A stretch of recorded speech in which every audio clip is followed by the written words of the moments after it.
Jemaat sekalian, sebelum kita berdoa, saya mengajak kita untuk membuka satu bagian firman Tuhan yang diambil dari Markus pasal yang kedua, ayat 1 sampai 12. Saya membacanya, Bapak Ibu bisa mengikuti di Alkitab masing-masing. Markus pasal kedua, ayat 1 sampai 12.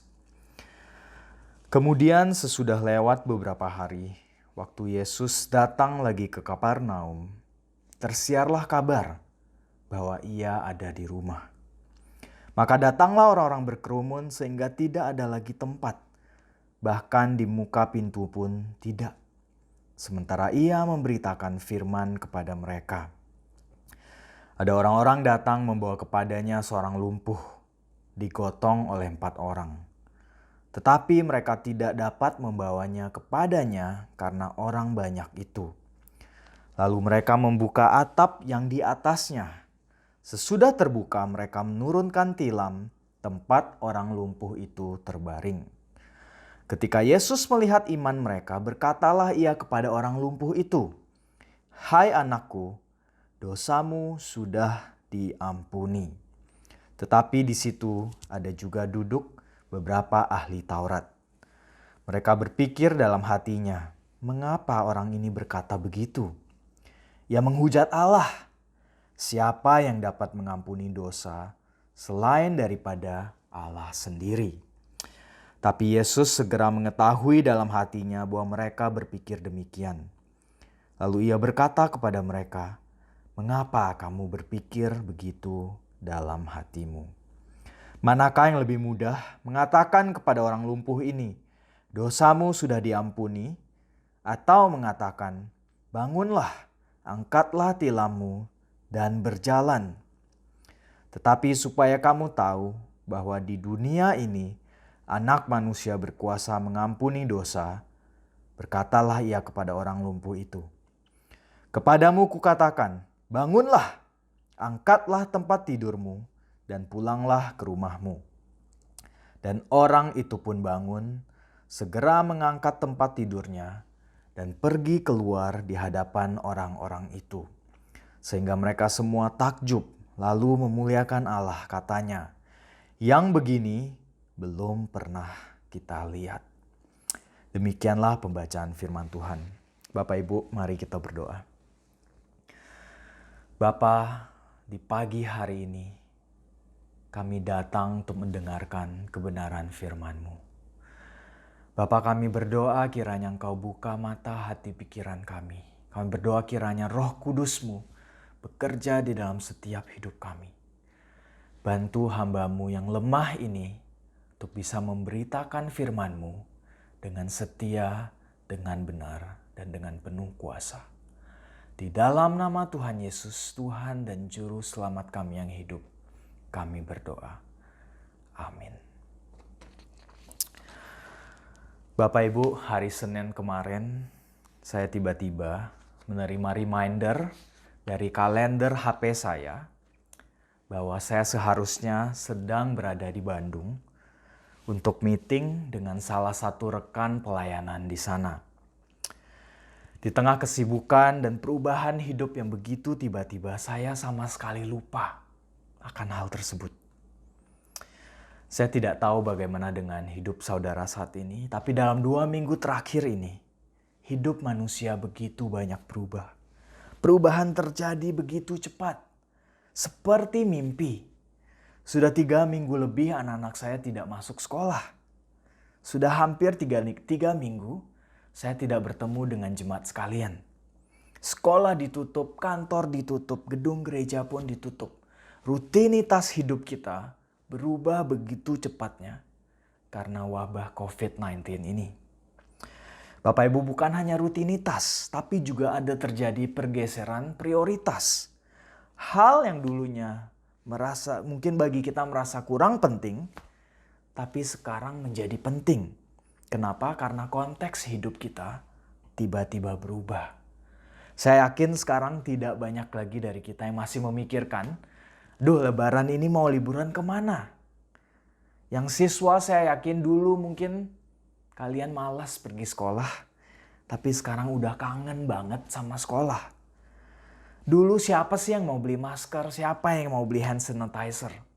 Tapi sekarang kedua barang tersebut menjadi hal yang begitu langka. Bapak Ibu, COVID-19 mengubah prioritas hidup kita. Kenapa? Karena kita sekarang melihat apa yang penting, apa yang kurang penting dari prioritas yang baru. Dari konteks pandangan yang baru. Ini seperti kita memakai lensa dan kacamata yang baru untuk melihat dunia ini. Nah Bapak Ibu, di dunia ini ada banyak sekali hal yang bisa mengubah cara pandang kita terhadap apa yang penting dan apa yang tidak. Begitu juga dengan kebenaran firman Tuhan. Mengapa? Karena Alkitab mencatat tentang cara pandang Tuhan sebagai pencipta dunia ini. Dan pagi ini kita melihat satu bagian dari firman Tuhan yang mencatat bahwa cara pandang Tuhan terhadap dunia ini sangatlah berbeda dengan cara pandang kita sebagai manusia. Bapak Ibu, selama sebulan terakhir di Baca Serpong kita sedang membahas satu topik. Dari ciptaan menuju ciptaan baru. Kita melihat dari kitab Kejadian sampai kitab Wahyu. Dari perjanjian lama sampai perjanjian baru. Dunia yang pada awalnya diciptakan begitu indah, begitu mulia oleh Bapa, telah jatuh ke dalam dosa. Hidup yang penuh dengan duka ini sekarang kita rasakan. Kenapa? Karena relasi antara Tuhan dan manusia telah rusak, diretakkan oleh dosa-dosa kita. Bapak Ibu, kita melihat di sepanjang perjalanan bangsa Israel. Bangsa Israel itu seperti model manusia. Gambaran akan kejatuhan kita di hadapan Tuhan. Sejarah mencatat bangsa Israel, Allah sudah begitu mengasihi mereka, terus-menerus ditolak oleh bangsa Israel. Dosa dan efek dari dosa terus-menerus mengikat manusia. Tapi di tengah-tengah kekelaman ini, kita juga bisa melihat terang kemuliaan Allah. Allah dengan penuh karunia-Nya menjanjikan sebuah pengharapan yang baru. Bahwa suatu hari kelak akan datang seseorang yang akan menghancurkan kuasa dosa sekali untuk selama-lamanya. Satu hari kelak akan datang raja di atas segala raja yang akan menyelamatkan bangsa Israel dan menjadi berkat bagi seluruh umat manusia. Siapakah pribadi ini?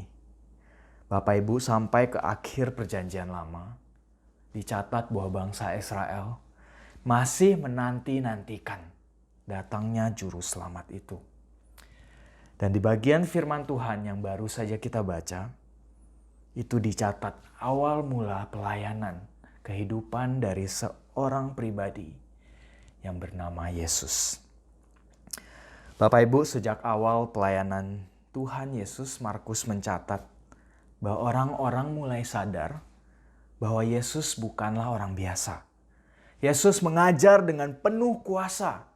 Ia mengusir roh-roh jahat. Ia menyembuhkan berbagai macam penyakit. Yesus itu viral di seluruh Galilea. Dicatat bahwa orang-orang berbondong-bondong datang untuk melihat Yesus dan mendengar ajarannya. Datang kepada Yesus untuk disembuhkan. Nah Bapak Ibu, pertanyaan besar yang akan dijawab di sepanjang Injil Markus adalah satu pertanyaan ini. Siapa gerangan orang ini? Siapa gerangan Yesus ini? Apakah ia sang penyelamat yang dijanji-janjikan itu? Bapak Ibu, di perikop Alkitab yang baru kita baca dari Markus pasal kedua, dicatat sebuah kisah menarik yang terjadi ketika Tuhan Yesus kembali ke satu tempat bernama Kapernaum. Saya mengajak kita melihat bagian firman Tuhan ini di dalam 3 bagian. Yang pertama dari ayat kedua sampai keempat kita melihat apa yang manusia inginkan. Di ayat 5 sampai ke 7 kita melihat apa yang Yesus tawarkan. Dan di ayat 8 sampai 12 kita melihat apa yang manusia butuhkan. Poin pertama, apa yang manusia inginkan.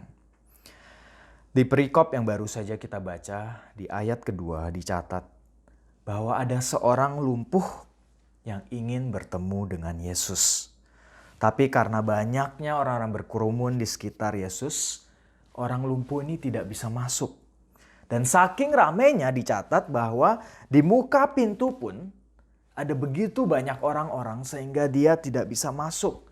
Lalu apa yang terjadi? Dicatat ada satu kejadian yang luar biasa. Kejadian yang sangat menarik. Orang lumpuh ini bersama dengan keempat teman-temannya. Tidak dicatat siapa mereka. Mereka tidak kehabisan akal. Ingin bertemu dengan Yesus. Lalu apa yang mereka lakukan? Mereka naik ke atas rumah. Menggali sebuah lubang dari lantai atas. Dan menurunkan tilam tempat orang lumpuh itu berbaring. Dari atas turun ke bawah. Untuk apa? Agar ia bisa bertemu dengan Yesus. Nah Bapak Ibu, ketika saya membaca bagian ini, saya merenungkan. Menjadi orang lumpuh pada abad pertama itu tidaklah gampang. Bapak Ibu, tidak ada telepon pada waktu itu. Tidak bisa order GoFood. Tidak ada yang namanya Zoom meeting. Bahkan kursi roda pun belum ditemukan. Tidak ada TV untuk ditonton. Tidak ada buku untuk dibaca. Bapak Ibu, saya baru 2-3 minggu ini mengisolasi diri. Tidak banyak keluar, rasanya saja sudah sulit sekali. Bapak Ibu bisa bayangkan perasaan kesepian, isolasi yang dihadapi oleh orang lumpuh ini. Dia tidak bisa bekerja, dia tidak bisa hidup independen, 100% hidupnya bergantung kepada orang lain. Dan Bapak Ibu bisa bayangkan dedikasi yang luar biasa dari keempat sahabatnya. Mungkin orang lumpuh ini sudah sekian lama putus asa. Dia tidak bisa berjalan lagi. Tapi ketika mereka mendengar bahwa Yesus sang penyembuh itu datang ke kota Kapernaum, ini seperti secercah harapan telah datang. Harapan terang di tengah kegelapan. Orang lumpuh dan keempat sahabatnya ini pergi mencari Yesus untuk mendapatkan kesembuhan, pemulihan itu. Nah di bagian ini dicatat setelah menurunkan sang pasien, kemungkinan besar 4 orang temannya juga turun. Mungkin dengan nafas terengah-engah. Mereka memandang kepada Kristus, memandang kepada Yesus dengan penuh harapan. Berpikir, apa yang akan Yesus lakukan? Mampukah Yesus menyembuhkan orang ini? Maukah Yesus menyembuhkan dia? Mari kita lihat bagian kedua. Apa yang Yesus selalu tawarkan? Di ayat ke-5 sampai yang ke-7. Bapak Ibu perhatikan apa yang Yesus katakan di ayat ke-5. Ketika Yesus melihat iman mereka, berkatalah ia kepada orang lumpuh itu, "Hai anakku, dosamu sudah diampuni." Bapak Ibu bisa bayangkan, setelah mendengar perkataan Yesus, kira-kira seperti apa respons dari keempat orang ini? Senang? Sedih? Atau bingung? Saya rasa bingung. Mereka datang mencari Tuhan, Yesus, untuk mendapatkan kesembuhan. Tetapi Yesus menawarkan apa? Yesus menawarkan pengampunan. Pengampunan dosa. Dan di bagian firman Tuhan ini menarik sekali, tidak dicatat bahwa orang lumpuh ini menjadi lumpuh karena dosa-dosa tertentu. Bisa jadi dia lahir sudah lumpuh. Tapi mengapa Yesus bukannya menyembuhkan dia, tetapi malah menawarkan pengampunan dosa? Ini seperti Bapak Ibu bayangkan ada saudara, ada rekan kita yang terkena COVID. Organ tubuhnya gagal bekerja. Lalu kita setengah mati mencari-cari rumah sakit keliling seluruh Jakarta, mencari pertolongan, dan akhirnya bertemu dengan seorang dokter yang konon katanya bisa menyembuhkan. Tapi bayangkan ternyata apa yang dokter ini katakan tidak sesuai dengan apa yang kita harapkan. Dan seperti itu juga jawaban Yesus kepada rekan-rekan dari orang lumpuh ini adalah satu hal yang sangat tidak disangka dan membingungkan banyak orang bahkan pada masa itu. Dicatat di ayat ke-6 sampai ke-7 bahwa beberapa ahli Taurat bahkan tersinggung dengan jawaban Yesus. Berani-beraninya orang ini mengaku bahwa ia mampu menghapuskan dosa, ia mampu mengampuni dosa. Kenapa? Karena pengampunan dosa adalah hak spesial, hak khusus milik Allah. Keempat orang ini dengan penuh usaha, penuh ketulusan, dengan penuh iman, mereka datang mencari Yesus untuk mendapatkan kesembuhan, untuk mendapatkan pemulihan. Tapi mengapa Yesus malah menawarkan pengampunan dosa? Bapak Ibu, apakah Yesus tidak mampu? Apakah Yesus tidak mau? Jawabannya ada di poin terakhir, kita lihat di ayat 8 sampai 11. Karena Yesus mengerti apa yang sebenarnya kita butuhkan. Bapak Ibu, di ayat 8 sampai 9 dikatakan bahwa Yesus tahu persis apa yang ada di pikiran para ahli Taurat. Dan Yesus berkata, "Mengapa kamu berpikir dalam hatimu seperti itu? Manakah yang lebih mudah? Mengatakan kepada orang lumpuh ini, dosamu sudah diampuni, atau mengatakan, bangunlah, angkatlah tilammu, dan berjalanlah." Saudara sekalian, mana yang lebih mudah? Menyembuhkan orang sakit di saat itu juga, atau mengampuni dosa? Mana yang lebih mudah? Ini sebenarnya adalah pertanyaan yang sulit, karena dua-duanya sangat susah. Di satu sisi hanya mukjizatlah yang bisa menyembuhkan seorang yang lumpuh untuk bisa tiba-tiba bangkit berdiri, berjalan. Ini seperti Bapak Ibu bisa bayangkan seorang yang menderita COVID dengan segala komplikasinya. Sudah divonis tidak bisa ditolong lagi. Lalu di depan mata kita tiba-tiba pernafasannya lancar. Tiba-tiba flek putih di dalam paru-paru menghilang. Mukjizat ini adalah sesuatu yang di luar nalar manusia. Tapi di sisi yang lain, bagaimana Bapak Ibu kita bisa membuktikan yang namanya pengampunan dosa? Siapa yang bisa mengampuni dosa selain Allah sendiri? Yesus mengaku bahwa ia mampu mengampuni dosa. Dan ini sama saja dengan Yesus mengatakan bahwa ia adalah Allah sendiri. Bapak Ibu perhatikan di ayat 10-12, lalu Yesus membuktikan bahwa ia bukan tidak mampu untuk memulihkan orang tersebut. Dalam satu kalimat, ia memerintahkan 3 hal. Apa itu? Bangunlah, angkatlah tempat tidurmu, dan pulanglah. Dan apa yang terjadi? Di saat itu juga di ayat 12 dicatat, orang itu pun bangun, segera mengangkat tempat tidurnya, dan pergi. Bapak Ibu, di bagian firman Tuhan yang luar biasa ini, di awal Injil Markus, di pasal kedua, kita telah melihat bukti bahwa Yesus memiliki kuasa atas kesehatan manusia. Ia memiliki kuasa atas hal itu. Tapi bukan itu alasan mengapa Tuhan Yesus datang ke dunia ini. Dan hanya ketika kita sampai ke akhir dari Injil Markus, kita bisa melihat bukti dari kuasa Yesus atas pengampunan dosa. Ia yang sanggup untuk menyelamatkan dirinya, memilih untuk tidak, memilih untuk datang di atas kayu salib, disakiti, dicerca, bahkan mati di atas kayu salib. Untuk apa? Bukan supaya kita mendapatkan pemulihan jasmani, tapi agar kita dipulihkan secara rohani. Yesus menawarkan pengampunan dosa karena Yesus mengerti hal itulah yang paling dibutuhkan oleh manusia.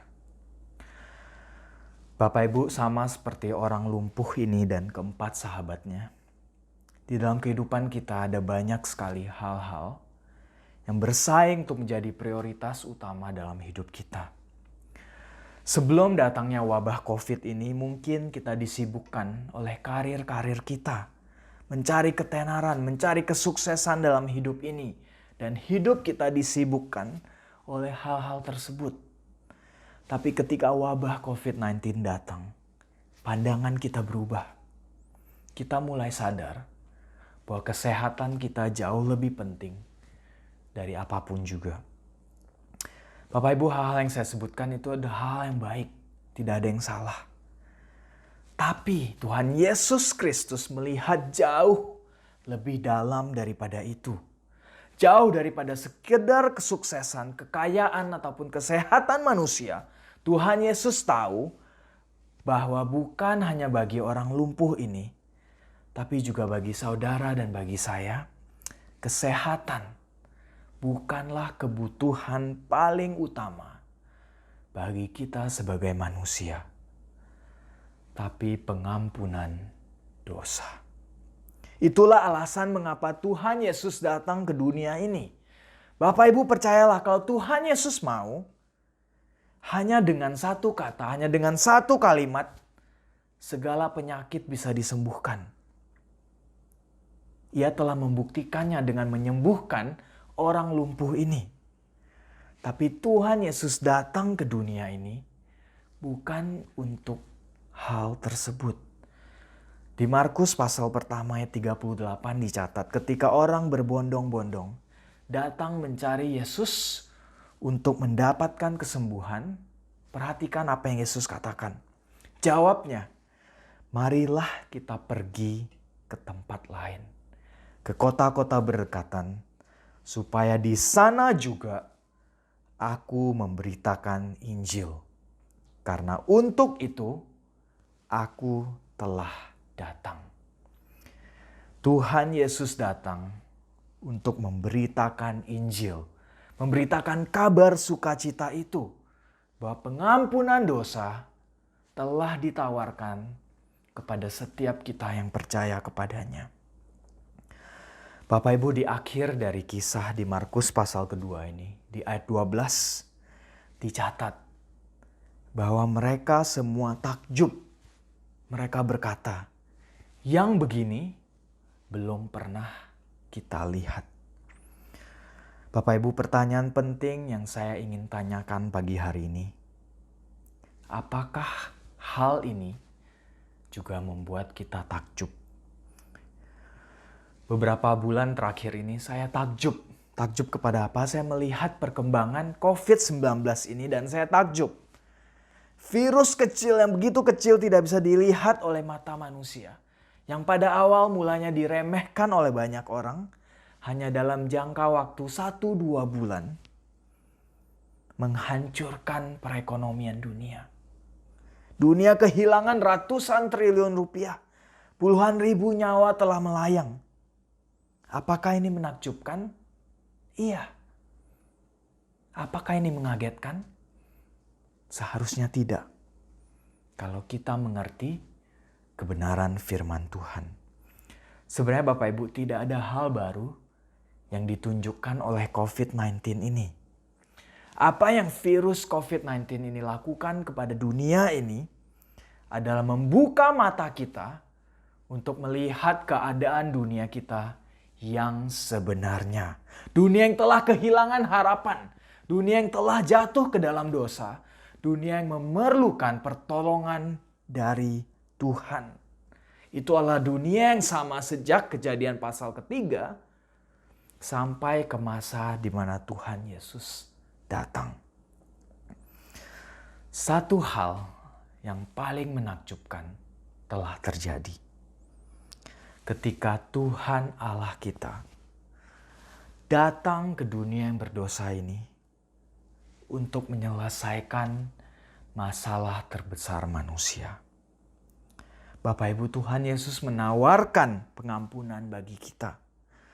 Bagi siapapun yang mau datang kepadanya, meminta pengampunan, Tuhan Yesus akan memberikannya. Bapak Ibu, di saat-saat sulit seperti sekarang ini, saya yakin, saya mengerti kalau mungkin pikiran kita dipenuhi oleh rasa khawatir. Mungkin kesehatan kita, mungkin pekerjaan kita, mungkin banyak hal yang lain. Dan hal-hal itu sangatlah penting. Tapi jangan kita lupakan bahwa di saat-saat seperti ini, ada satu hal yang lebih penting lagi. Yang seharusnya menjadi prioritas utama dalam hidup kita. Sudahkah saudara menerima pengampunan di dalam Tuhan Yesus? Bapak Ibu, satu hari, saya tidak tahu kapan, suatu hari kelak kita akan melewati masa krisis ini. Sekolah, kantor, gereja akan dibuka kembali. Satu hari kelak kita akan sehat kembali. Kita berhasil dan selamat melewati wabah COVID-19. Tapi Bapak Ibu percayalah, itu hanya keselamatan yang sementara. Mungkin kita bisa memperpanjang hidup kita 5 tahun lagi, 10 tahun lagi, 20 tahun lagi, 50 tahun lagi. Tapi kalau kita belum mendapatkan pengampunan dari Allah, hidup ini sia-sia.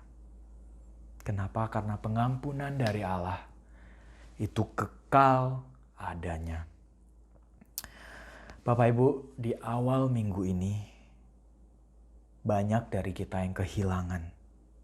Kita merasa kehilangan Pendeta John yang sangat kita kasihi. Bapak Ibu, sebagai manusia kita pasti sedih. Kita mungkin bingung. Mengapa ini bisa terjadi? Tapi satu hal yang pasti, Pak John, Pendeta John, telah mengenal Kristus. Pak John mungkin tidak mendapatkan pemulihan jasmani saat ini. Tapi beliau telah menerima pengampunan kekal, pengampunan sejati di dalam Tuhan Yesus Kristus. Pak John telah mengakhiri hidupnya tidak dengan sia-sia, tapi dengan penuh kemenangan, dengan penuh sukacita. Ia telah bersama dengan Allah Bapa kekal untuk selama-lamanya. Saudara sekalian, bagaimana dengan kita? Mari kita berdoa. Bapa, di pagi hari ini, sekali lagi kami diingatkan oleh kebenaran firman-Mu. Bapa, kami diingatkan bahwa Engkau sanggup, Engkau mampu menyembuhkan segala sakit penyakit yang kami miliki. Tapi satu hal Bapa, kami diingatkan kembali bahwa Engkau datang terutama untuk mengampuni dosa-dosa kami. Bapa, kami berdoa di pagi hari ini, ingatkan kami, tegur kami sekali lagi untuk datang kepadamu, untuk mensyukuri pengampunan yang kami terima. Bapa, ajar kami di dalam sepanjang hidup kami untuk hidup dengan pengharapan bahwa hal terbesar dalam hidup kami, pengampunan dosa, telah kami terima di dalam Tuhan Yesus Kristus. Ajar kami untuk memandang hari esok dengan penuh pengharapan, bukan dengan rasa takut, bukan dengan rasa gentar, tapi yakin dan percaya bahwa Engkau mengasihi setiap dari kami anak-anak-Mu. Hanya di dalam nama Tuhan Yesus